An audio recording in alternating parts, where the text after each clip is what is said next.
Hello, welcome to Let's Talk Sport and Sportskeeda for today's preview of Southampton versus Liverpool taking place on the Friday in the Premier League. I'm Conor Porter and we've got Joe Stanley over on Skype on his mobile phone. So bear with us if it seems like it's taken for an eternity for us to reply to one another, but we're doing the best that we can. Southampton versus Liverpool. Southampton are doing the best they can under Raven Hasenhüttl since he took over the football club. He's done absolutely fantastic and they're looking like they're going to stay in the Premier League, Joe. Yeah, obviously, Ralph Hasenhüttl, since he's come in, he's drastically changed the fortunes of Southampton. Mark Hughes is previously in charge. Am I correct? It's been that long ago. Yeah. And obviously things weren't going so well. They're struggling towards relegation zone. Obviously, they're still in the second half of the table, but they're playing better football. They got a fantastic result last time out against Brighton. That's the sort of thing they would have lost under Mark Hughes. So obviously, he's improved things a lot for Southampton. I think potentially they could be finishing it in the top 12. Yeah, definitely they've got the potential there at the football club. Great players there as well. People like James Ward-Prowse, who's been absolutely fantastic for Southampton recently. Got the England call-up. Didn't get the appearance, but still got the call-up to the England squad from Gareth Southgate. Just how well of a player has he been for Southampton this season? Well, he's been a wonderful player. Obviously, he's a player that's touted as being a potential England captain in the future. No pressure there.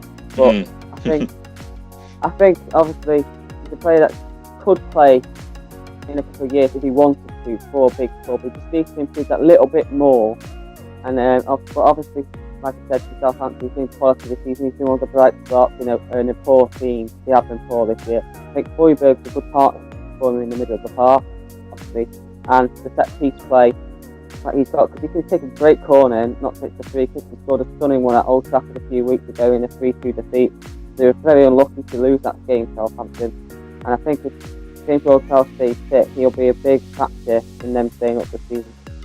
Yeah, and you mentioned about Højbjerg as well. Got the winning goal against Brighton at the weekend. Another team that won, of course, your very own Liverpool, after a very awful own goal by Tottenham in the dying minutes of the game and a poor save by Hugo Lloris. But nevertheless, a win's a win, especially in a chase for that title for Liverpool. Just how impressed have you been by Liverpool this season? And now we're coming up to the crunch time as well of the season. How important is it for this form to keep on going? It's very important, obviously, as a Liverpool fan myself. I'm 29 years without the title. I'm 23 years old, so I've never seen it in my lifetime. So we're doing everything we can to get this title over the line, both on and off the pitch. The fans are doing what they can in the stands. The players are doing what they can on the pitch. Okay, we've had a few dodgy results against United and Everton drawing those games 0-0 where we could have arguably got a result. No disrespect to those two sides, but the way they've been performing this season, we should have beaten them. I think, obviously, last time out against Tottenham, it's a very close game. I think before the end of the season, all Liverpool fans will be having to have some heart meditation or something. It's dramatic, it's drama. But if you'd spoken to me at the start of the season and said, okay, you're going to be 2 points ahead of City, okay, they're going to play Cardiff in a week to go, I'm going to say they've won. So you'll be a point behind City with 6 games to go, competing for the title. Every Liverpool fan would have taken that, you would have put your hand off for it, because nobody really expects us to be pushing City this far. They expect us to finish maybe second at the highest, but nobody expects us to be pushing City this close. Okay, we had the 7-point gap this week and we've blown that, and that's not really good enough and not really acceptable to a degree. But I think to be competing for the title this season when nobody really expects us to push City this far is fantastic. The result against Tottenham, okay, we didn't perform well, but to get the result despite not performing amazing, because the first half we were all over and the second half we just seemed to drop off, and I don't have a clue why.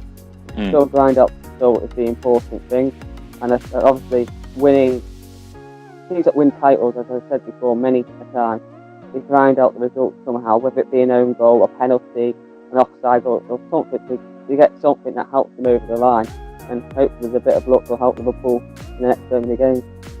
Yeah, and look, it should definitely be on Liverpool's side at the moment, with the manner of how they've managed to win some games this season with, goalkeepers doing blunders and things like that. I read somewhere that, Yes, indeed. I read somewhere that if Liverpool do win the title, they should they should mint 2 extra medals for Jordan Pickford and Hugo Lloris because they helped them get them there. But nevertheless, earlier this season when Liverpool played against Southampton, they won 3-0 at Anfield all the way back in September. Joe, how do you think this game's going to go this time around? Do you think it's going to be that kind of similar scoreline, or do you think Southampton will put a bit more of a fight? St Mary's is never an easy place to go, and obviously, like I said, Southampton has improved. I could still see, I know I'm a Liverpool fan, I'm a bit biased, but I could still see Liverpool getting a victory.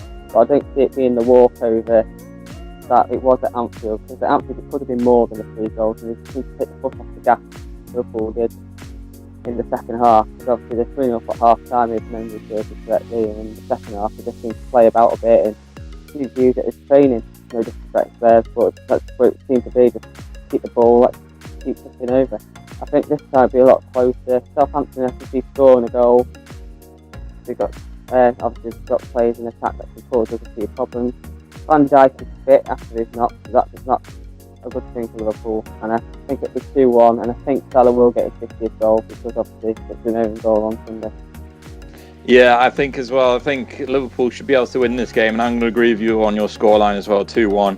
I think at this point of the season, Liverpool can't afford to drop any points, and I think, last week it was all about the defence really holding up against Tottenham and keeping them at bay. I think this week against Southampton, the attacking team needs to step up. Firmino, Salah and Mane, and I think they will against Southampton at St Mary's on the Friday night. So I'm going to go for a 2-1 victory as well.